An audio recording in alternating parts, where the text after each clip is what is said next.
anak STM kentang. Brimob kagak usah diperjelas. Ntar lewat lagi. Ini lewat lagi. Ini admin gue suka begitu, menempatkan Henry Satrio dalam bahaya. Nah, soalnya ada yang bilang, wah gawat itu bocor halus tuh, gosip-gosip ditampilin di YouTube nih. Yang paling kita takutin kan keluarga itu kan. Iya. Ya kan. Oke lah kalau kita kita jadi target. Tapi kalau gimana kalau keluarga sebenarnya itu yang kita khawatirkan juga kan. Nggak mungkin lah. Semua jurnalis meskipun orang yang sudah pernah dikirim ke wartawan perang aja pasti dia punya rasa takut juga gitu. Begitupun juga dengan kami gitu.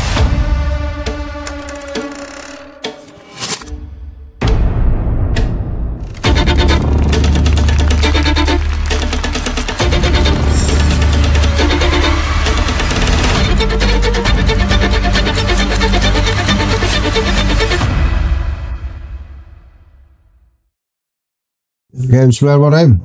Assalamualaikum warahmatullahi wabarakatuh. Waalaikumsalam. Saya kedatangan tamu yang luar biasa. Saat ini kondisinya dia lagi ditambal. Sudah tidak lagi bocor. Mas Ekang. Halo teman-teman. Karena ini nggak bocor halus karena di sebelah sana sedang diawasi, dia bicara di sini. Kita ngobrol. Iya. Ayo Mas, mainkan. Apa biasanya? Kenapa kita Mainkan langsung. Enggak, itu gimana sih bocor halus? Sekarang gue udah jarang lihat Caca, udah jarang lihat Cica, udah jarang ngeliat Cica, udah jarang ngeliat Pram. Itu Husain juga sekali-sekali, lu juga sekali-sekali. Jadi komposisi orang-orang yang di awal cuplikan itu udah jarang lagi. Itu gimana? Untuk memecah perhatian Intel apa gimana? Enggak, kalau Cica kan dia baru pulang dari US. Dia bisa ada fellowship 1 bulan lah kira-kira gitu. Nah, Pram pun juga ada kesibukan lain dan macam-macam. Nah, sebenarnya kan 4 orang yang tampil di logonya itu kan itu awal aja Mas sebenarnya. Bukan kemudian kita maksudkan bahwa hostnya mesti itu terus, enggak gitu. Oh gitu. Hostnya mesti itu terus enggak kan, karena pada prinsipnya kan podcast ini kan kayak apa ya? Kolektif kolegial gitu loh Mas Hen. Oh, kayak KPK dong lo ya. Iya, kira-kira gitu lah, kolektif kolegial gitu kan. Pura-puranya gitu. Pura-pura aja gimana? Ini jadi gimana beneran kolektif kolegial atau pura-pura? Enggak. Jadi kolektif kolegial dalam arti apa? Kan ini kerja tim. Ya. Jadi kalau liputan, investigasi itu kan nggak cuma gue doang, nggak cuma Pram doang, nggak cuma Cica doang, nggak cuma Husain doang, tapi kan kerja tim gitu kan. Kadang-kadang ada yang ngelit itu tim adalah misalnya di situ ada Erwan, itu kan ada Eki yang ngelit gitu kan. Nah mereka otomatis yang menguasai bahan. Nah, karena mereka ngelit dan kemudian menguasai bahan, ya udah mereka yang tampil gitu. Kita sebagai devil advocate aja gitu, menguji seberapa valid, meskipun kita juga ikut liputan juga, tapi kan sebenarnya spiritnya bocor halus kan di situ. Kita semua saling meragukan informasi yang kita punya gitu loh. Dengan begitu pemirsa bisa paham bahwa oh ternyata mendapatkan informasi, kalau kata orang-orang netizen A1 itu bukan kemudian kita cuma telepon atau cuma ngobrol gitu, enggak, tapi kita betul-betul sampai ketemu orang, ngelobi dan macam-macam, dan kita tim orang-orang itu bertugas untuk meragukan seberapa dalam sih lu ngegali informasi dan menginvestigasi itu. Nah, soalnya ada yang bilang, wah gawat itu bocor halus tuh, gosip-gosip ditampilin di YouTube nih. Kita udah berkali-kali jawab sih Mas Hen dan teman-teman bahwa ya orang kan bilang oh bocor halus tuh katanya doang, modal katanya doang gitu kan. Ya nggak apa-apa juga, berarti mereka belum paham gimana sih flow kerja redaksi atau jurnalisme investigasi di Tempo gitu. Nah sebenarnya term katanya itu kan sebagai ekspresi kami untuk melindungi sumber-sumber anonim. Belakangan kan sudah kita perbaiki juga, dalam arti ya kita belajar juga kan, kita juga bukan entertainer yang dari awal tahu bahwa oh tampil depan kamera ini gini kan. Gua Pram, Cica, awal teman-teman bocor halus kan kontrak matinya sama Tempo itu kan adalah wartawan tulis Pak. Bukan artis. Iya, bukan kemudian orang yang tampil depan kamera, anchor yang biasa itu kan enggak. Kita learning by doing juga, ada trial, ada error. Nah belakangan internal pun juga ngasih masukan. Tolong misalnya gini, wakil pemimpin redaksi kami itu Kang Bagja Hidayat tuh sering tuh mengkritik di awal-awal. Jangan pernah pakai omongan kita ngobrol. Oh. Gitu. Jadi kalau ingin menjelaskan sesuatu atau informasi yang disampaikan oleh narasumber, jangan pernah pakai istilah kita ngobrol. Kalian itu kan jurnalis gitu. Bilang aja kita wawancara. Oh, gitu. Jadi kalau kita ngobrol tuh seolah-olah informasi yang kita dapatkan itu informal. Nah, bukan untuk kepentingan jurnalisme. Nah, kalau kita mengatakan bahwa kita sudah mewawancarai 5 narasumber atau kita sudah mewawancarai orang dekat Prabowo misalnya, itu jadi valid bahwa kita sebagai jurnalis dan pekerjaan tanya jawab itu dilakukan dalam rangka menggali informasi, bukan sekedar ngobrol chit-chat macam-macam. Nah, itu berkali-kali diingatkan dan belakangan kan juga kita perbaiki kan situasi itu. Tapi teman-teman kadang-kadang juga gini nih, Mas Ain dan teman-teman, kaku juga, nggak bisa bilang bahwa diulangi lagi kita ngobrol tapi kan bocor halus tapping kan cut aja nggak boleh pakai itu, ya udah kita perbaiki, kita ulang gitu. Tapi kan lu semakin luas ya itu udah mulai ada permintaan dari Ajol gak? Untuk main di Tempo TV itu. Apa Tempo Film ya? Ya lu main dari salah satunya, jangan-jangan. Ngaku dah. Enggak. Masa sih? Enggak ada. Enggak ada project. Itu Mas Azul tuh maksudnya kalau bikin film di balik layar bocor halus itu boleh juga tuh. Ada si Caca lagi dikejar-kejar kawannya itu kan, yang kata lu sudah tidak lagi berkuasa penuh. Enggak. Ini tentang masih fokus di podcastnya dulu aja. Oh gitu. Terus kemarin waktu demo ini yang dimulai dari 25, 28, itu lo ngeliatnya gimana kan? Sambil lo silakan ya, makanya mau mana aja boleh. Itu gimana sih? Kan ada informasi. Nah kalau gue boleh ya. Itu diawali dengan gara-gara ada postingan yang anak STM kentang. Brimo, kagak usah diperjelas.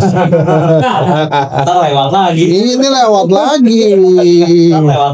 Ini admin gue suka begitu, menempatkan Henry Satrio dalam bahaya. Kita ulang. Kan ada informasi katanya demo 2528 ini gara-gara ada postingan anak STM kentang. Tapi kalau Tempo sendiri ngeliatnya asal muasalnya dari mana sih? Kalau kita ngelihat ya seperti kebijakan editorial kami ya Mas Sen ya. Sepekan ini bahwa kita melihat demonstrasi atau unjuk rasa yang terjadi di Jakarta dan juga di kota-kota besar lain itu sebenarnya adalah puncak kemarahan publik terhadap pemerintah dan juga DPR gitu kan. Masa di tengah akumulasi dari kemarahan publik gitu kan. Kan awalnya ekspresi atau ungkapan-ungkapan yang muncul atau tanda-tanda yang muncul adalah ajakan untuk membubarkan DPR. Iya nggak? Iya kan? Bubarkan DPR seiring DPR yang kemudian menaikkan tunjangan. Itu bukan dari Rocky ya? Bukan dari omongan Rocky ya? Bukan. Jadi kalau Tempo menelusuri kan ada kebijakan itu, terus beberapa politikus DPR kan berkomentar, kita menerima gaji sekian ratus juta dan macam-macam, terus kemudian muncul komentar sekian puluh juta untuk tunjangan rumah dan macam-macam. Nah itu kan satu hal yang sensitif menurut kita, dan itu sebenarnya rangkaian dan rentetannya gitu kan. Di tengah situasi atau kesulitan ekonomi yang dihadapi oleh masyarakat itu kan kita harus mengakui juga dong. Oke lah, pemerintah boleh klaim bahwa 512. 5,12. Iya, pertumbuhan ekonomi 5,12.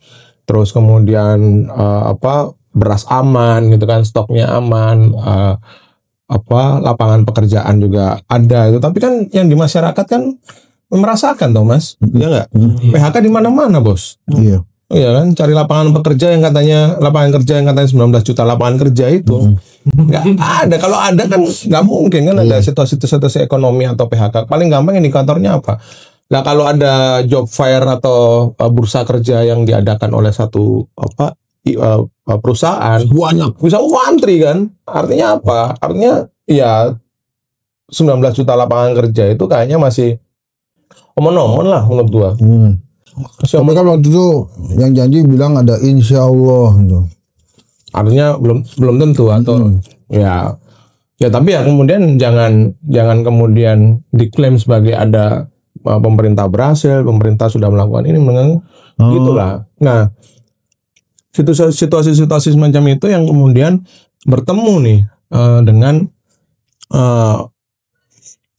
gaya hidup, respons pejabat publik atau wakil rakyat ya yang mestinya mereka simpatik dong. Ini masyarakat di bawah di akar rumput sedang susah ekonominya, tapi mereka di Jakarta gitu kan menikmati berbagai privilege atau keistimewaan itu. Ya tentu saja kemarahan publik ini makin menjadi-jadi, apalagi kemudian ketika unjuk rasa itu pecah dan meletus, aparat melakukan tindakan-tindakan yang represif, kekerasan. Nah, itulah yang kemudian membuat demonstrasi semakin memuncak. Oh, itu jadi sudah diinvestigasi Tempo atau baru makan ditulis tuh? Yang ini sudah kemarin ya? Yang edisi kemarin itu. Tapi lu menyangka bakal besar gitu sih? Coba bocorin, Kang. Menyangka atau besar kecil itu kan ya ini ya gimana kita memaknainya sebenarnya. Tapi sejak awal itu kami sudah memperkirakan dalam arti begini. Kita tarik mundur dulu deh. Dari misalnya demonstrasi di daerah, terutama misalnya Pati. Ya, itu kan awalnya tuh. Daerah-daerah yang mereka menaikkan pajak. Iya, menaikkan pajak PBB karena transfer ke daerahnya dikurangi, gitu kan. Transfer daerah dikurangin, pemerintah dalam hal ini tidak punya inovasi untuk kemudian membuat neraca keuangan mereka itu seperti ketika ada transfer daerah normal. Ya cara paling gampang apa? Menaikkan pajak dong, atau mengutip iuran-iuran atau retribusi yang dari kegiatan-kegiatan ekonomi warga. Ya tentu saja warga marah. Situasinya kan sama di Jakarta, di daerah dimanapun ekonomi lagi sulit, pajak dinaikin, gitu kan? Tidak dibarengi dengan pembenahan fasilitas, misalnya fasilitas publik, pajak itu kan mestinya dipakai oleh pemerintah untuk dikembalikan dalam bentuk berbagai insentif atau fasilitas-fasilitas. Itu tidak dibarengi dengan itu. Oke lah, kita bayar tinggi, tapi kalau transportasi umum bagus, jalanan nggak lubang-lubang, sekolah enak, bagus bangunannya dan macam-macam kan, kita rela aja. Atau kemudian pajaknya dikelola dengan baik, tapi kan nggak begitu kan maksudnya. Nah, daerah-daerah itu marah, dan kita sebenarnya prediksi bahwa ini bisa jadi akan membesar, atau bahkan di tahun depan paling tidak itu akan terulang lagi. Karena apa? Di 2026 Prabowo kan sudah berpidato tuh di nota keuangan sebelum 17 Agustus. 15 Agustus. Iya kan?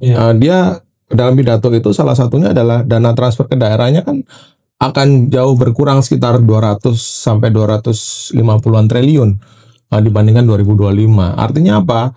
Akan lebih banyak daerah-daerah lain yang merasakan kebijakan kenaikan pajak itu, dan kebijakan akan terjadi daerah gitu. Kalau isu-isu nanti yang serius-serius kita di sesi yang kedua lah.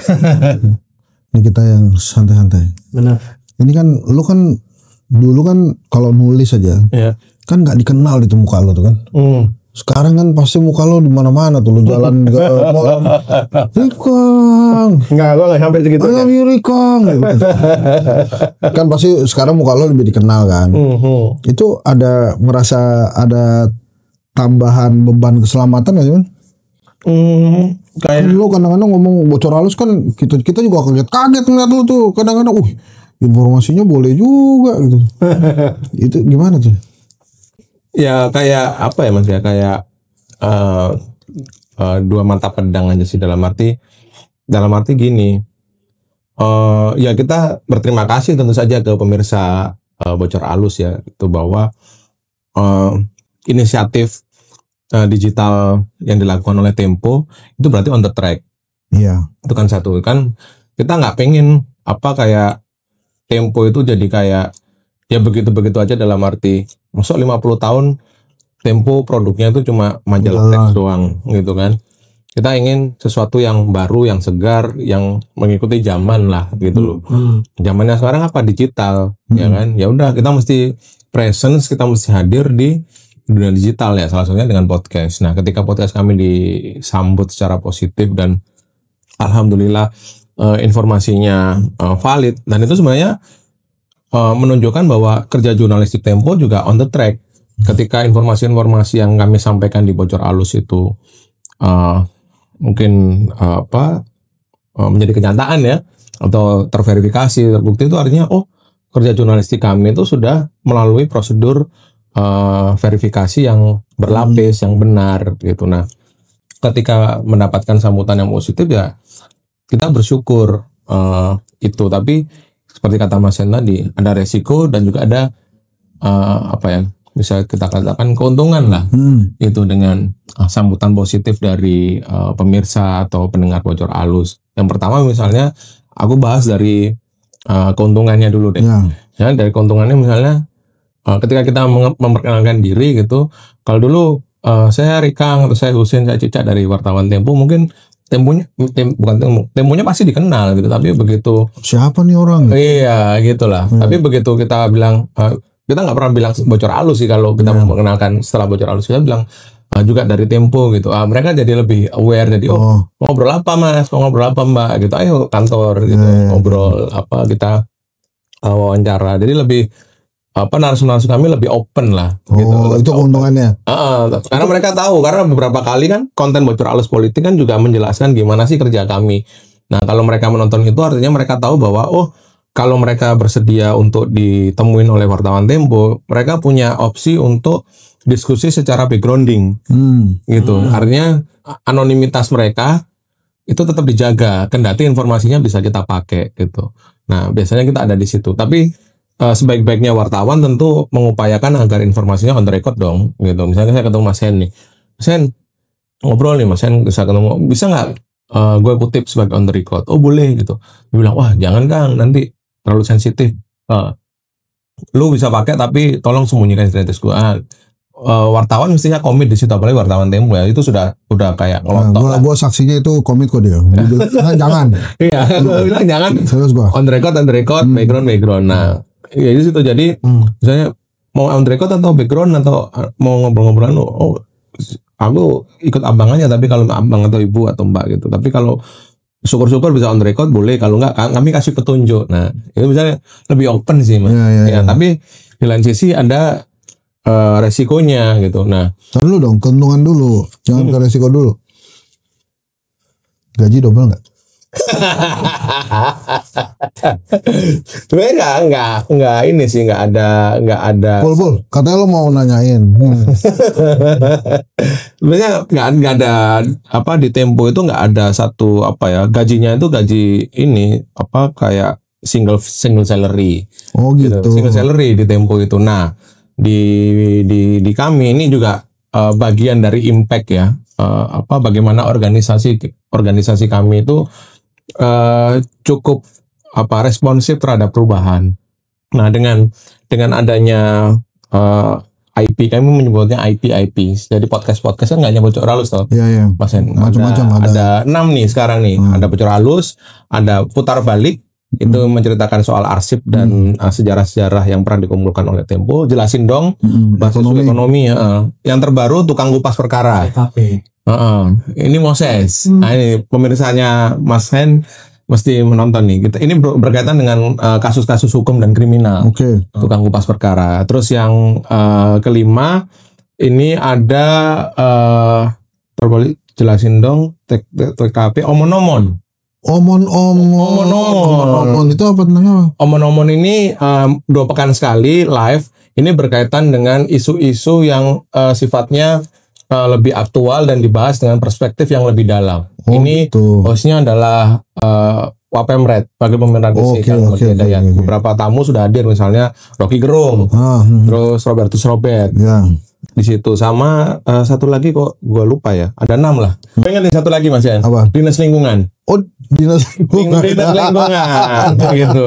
Jadi Dinas Lingkungan ini dikembangkan oleh teman-teman di Des Sains dan Lingkungan yang menyoroti berbagai persoalan-persoalan lingkungan, dalam arti misalnya PSN atau food estate di Papua, dan ini jauh lebih seperti agak-agak kayak dokumenter gitu Mas, karena wartawan kami ke lokasi itu. Pergi ke Papua, betul. Naik motor kan tuh. Betul. Seru kan. Betul. Nah, seru ngeri itu. Itu seru itu kan. Pergi ke Papua, pergi ke Kalimantan, pergi ke Sumatera. Berhadapan langsung dengan mafia dong. Pergi ke Bali. Nah, bisa jadi begitu. Jadi apa namanya? Biar ada warnanya lah, nggak semua IP kami dibuat di video atau dari hasil kerja podcast ini aja, tapi ada yang ke lapangan gitu, dinas lingkungan yang ke-6. Mantap. Gitu. Nah, IP ini diperlakukan sebagai kayak semacam insentif gitu. Jadi ya kalau ada AdSense, itu ada perhitungan khususnya tuh Mas. Alhamdulillah. Gitu, ada perhitungan khusus. Henry Satrio Official juga ada YouTube-nya macam-macam ya. Ada Rujak Politik, ada Jangkrik Bos ala Hensa. Yang paling baru lagi dibikin Mas Ucup nih. Nanti kenyataan hari ini. Kenyataan hari ini. Jadi menarik. Ini kan anak senja dia. Puisi kenyataan hari ini apa gitu. Nah itu nanti dia cerita. Jadi tonton juga ya. Oke. Saya ada pertanyaan sebelum kita pindah. Silakan Mas Ucup sama Mas Ilham. Saya sih bapak aja lah. Apa? Nanya. Nih. Silakan, ada teman-teman mahasiswa mungkin mau ngomong. Nanya tadi perihal podcast Bocor Halus kan ya. Selalu Bocor Halus juga kan jadi rujukan lah. Seakan-akan yang ceritakan itu kan fakta. Untuk sebagai orang media ya, untuk memvalidasi berita itu asli atau tidak bohong kan bisa aja orang yang ngaku benar ternyata ceritanya bohong, tapi udah dikemas seakan-akan benar itu. Cara untuk ngetahuinya gimana Mas Kang? Ya. Oke Mas, jadi ini teknik jurnalistik juga gitu, dan kita di Tempo, di Newsroom itu ada semacam kesepakatan sih Mas dan teman-teman, bahwa yang kita cari itu adalah kebenaran jurnalistik, bukan kebenaran hukum. Ya kan? Kebenaran jurnalistik itu terbatas pada ruang dan waktu gitu. Nah, kebenaran jurnalistik yang terbatas pada ruang dan waktu itu apa? Kebenaran yang kita peroleh melalui prosedur kerja jurnalistik, riset, wawancara, kemudian barangkali kalau informasinya agak sulit ditembus, kita perlu misalnya menyaru dan menyamar, ya kan, macam-macam. Nah, dia tapi terbatas pada ruang dan waktu. Ketika kita mengumpulkan informasinya hari ini atau 3 hari ini, ya barangkali yang kita kumpulkan adalah gelas atau kaca ini warnanya bening. Tapi ketika sudah hari keempat, jangan-jangan gelas ini sudah berubah warna. Ya kan, karena mungkin ada dinamika, ada reaksi kimia macam-macam misalnya begitu. Nah, ketika kita mengumpulkan fakta bahwa gelas ini bening pada 3 hari ini, ya kita nggak keliru, itu kebenaran jurnalistik gitu. Itu sama dengan peristiwa. Misalnya hari ini katakanlah presiden dan ketua partai deal gitu kan, kita sampaikan gitu kan, kita beritakan, kita omongkan di Bocor Halus di podcast. Tapi jangan-jangan karena dinamikanya sangat cepat, dealing politik atau bahkan perjanjian itu bisa cedera. Minggu ke depan presiden dan ketua umum Parpol A misalnya sudah tidak lagi berkoalisi atau tidak lagi menyepakati perjanjian itu. Nah, artinya ada ruang dan waktu yang membatasi kebenaran jurnalistik itu gitu. Jadi itu barangkali. Nah, bagaimana kemudian kami memverifikasi itu ya proses liputan dan cek recheck yang berlapis gitu. Kita tidak bisa mempercayai informasi dari satu narasumber tunggal. Itu Bocor Halus siapa sih awal muasalnya itu? Siapanya? Yang pertama kali ngasih nama Bocor Halus, idenya dari mana sih itu sebetulnya? Tim, tapi seingat gua waktu R&D dan kami pitching judul itu dari Pram. Otak-otaknya Pram tuh. Emang Pramnya. Iya, nggak bener emang Pram. Saya pernah ketemu Pram tuh, Pram udah nyamar-nyamar. Iya. Di bandara. Di bandara. Jogja. Kok bisa? Ya, gue tanya si Pram kenapa di situ. Saya sama wali kota Jogja, Pak Hasto. Hasto Wardoyo. Ngobrol. Gue bilang mau Pak Wali Kota tuh kan. Ini belum dilantik nih, Pak Wali. Saya lihatnya dari belakang nih, walaupun dia udah pakai topi lah begini, ini pasti Pram bocor halus nih. Wah masa ini. Gue colek kan. Mungkin alert keamanannya tinggi juga Pram tuh. Begitu saya colek terus dia langsung set, nggak mau lihat dia. Udahlah Pram, gua ini. Lu yang. Tapi emang lu kehati-hatian di jalan meningkat. Sebenarnya sebelum atau sudah ada bocor halus itu sudah jadi bagian protokol sih dari mestinya wartawan, terusnya wartawan Tempo gitu. Jadi kehati-hatian itu dalam arti misalnya dalam hal transportasi publik ya kita jangan sampai berpola lah gitu. Maksudnya pakai mobil terus itu kemana-mana. Nah sesekali diselingin lah entah naik transportasi umum atau misalnya kalau naik kita punya kendaraan ada mobil ada motor ya sesekali naik motor. Nggak, maksud gue gini loh, si Husen kan pernah kena tuh mobilnya ya. Ditimpuk, tapi dia ketawa-ketawa aja tuh bocor halus tuh. Asuransi hidup ya. Iya, terus waktu kasus kepala babi itu kan, kalian tuh ngobrolnya ketawa-ketawa juga gitu. Apa nggak ada takutnya apa emang udah selesai tuh? Jadi penggojlokannya jadi wartawan kencang banget loh. Gue tanya dua itu deh ya tentang sebetulnya gimana sih si Husen waktu ketahuan mobilnya ditimpuk gitu, terus kemudian kondisi hari itu tentang teror kepala babi dan tikus-tikus itu tuh gimana kondisinya? Ya tentu kita rasa takut adalah, nggak mungkin lah kita sebagai manusia terus kemudian berani terus gitu. Konyol lah kita bilang bahwa kita nggak takut gitu. Gua nggak takut kita di teror atau dalam arti kaca mobil dipecahin atau dikirimin kepala babi atau bangkai tikus. Nggak mungkin lah kita bilang begitu. Kita pasti juga punya rasa takut juga. Kita manusia biasa Pak gitu, dan kita punya keluarga. Semua punya keluarga di situ, dan yang paling kita takutin kan keluarga itu kan. Iya. Ya kan. Oke lah kalau kita kita jadi target. Tapi kalau gimana kalau keluarga sebenarnya itu yang kita khawatirkan juga kan. Nggak mungkin lah. Semua jurnalis meskipun orang yang sudah pernah dikirim ke wartawan perang aja pasti dia punya rasa takut juga gitu. Begitupun juga dengan kami gitu. Nah, pertanyaannya adalah gimana kita mengelola resiko dan rasa takut itu gitu. Pertanyaan itu kan jauh lebih penting kan sebenarnya. Nah, syukurlah di Tempo kita punya mekanisme dan protokol untuk protect jurnalis yang mendapatkan resiko dan ancaman itu gitu. Nah, macam-macam mitigasinya, misalnya pembatasan terhadap komunikasi gitu kan. Bagaimana kita berinteraksi dengan dunia luar itu kita juga dibatasi, tidak hanya komunikasi ya, tapi pertemuan fisik gitu-gitu. Terus sistem body. Hari sistem body itu ya kemanapun bukan untuk urusan liputan ya mesti ada yang nemenin gitu kan, dan macam-macam gitu. Nah itu sebenarnya kemudian yang membuat kita mengelola resiko itu. Nah ketika ada tim khusus yang mengelola ini gitu kan, mereka memberikan assessment, memberikan bantuan, situasinya sudah aman, situasinya sudah relatif landai, kondusif. Nah kita pelan-pelan bisa muncul lagi gitu, bisa beraktivitas lagi. Sebenarnya yang paling penting sih protokol sih. Dan kita nggak tetap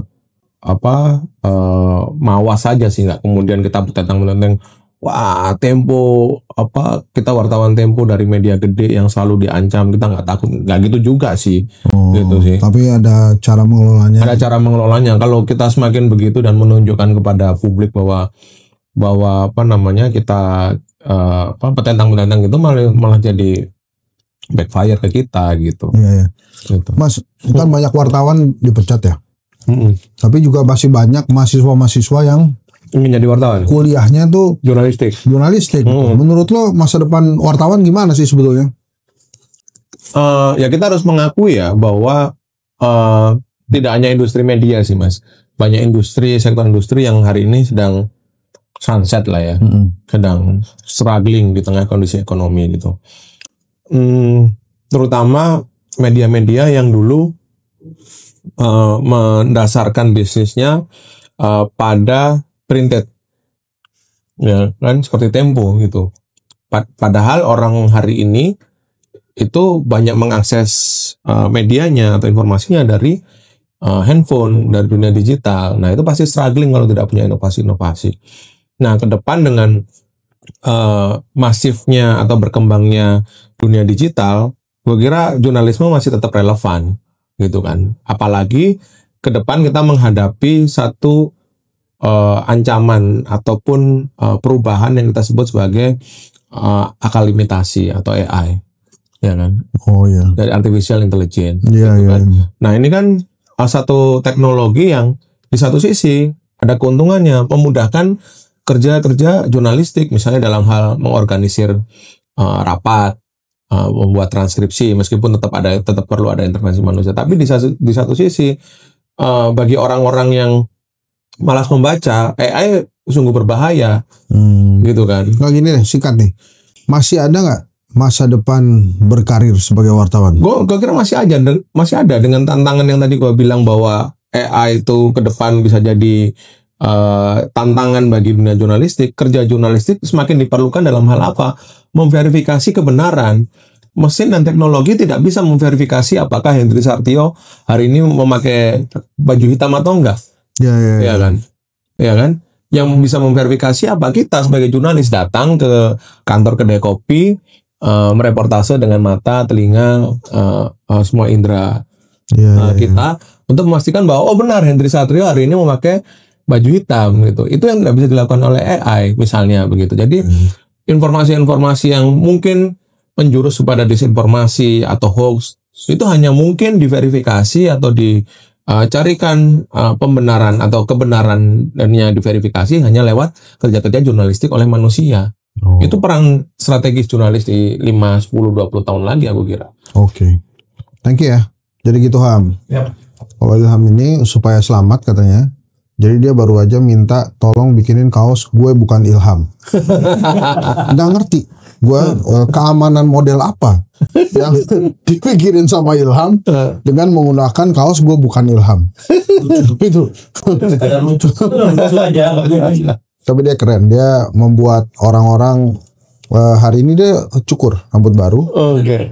Karena harus banget ya. Harus banget tuh. Supaya dia nggak kelihatan. Sekarang kadang-kadang orang terpana Pak kalau saya gondrong. Sekarang saya mau potong rambut. Siap. Oke. Ya udah gitu teman-teman, kita ngobrol lagi di part 2 dengan Rikang untuk hal-hal yang lebih tajam dan serius. Lo biasanya kalau bocor halus berapa kali cut? Nggak mesti sih kalau bahannya solid dan hostnya nggak demam panggung itu langsung aja cepet.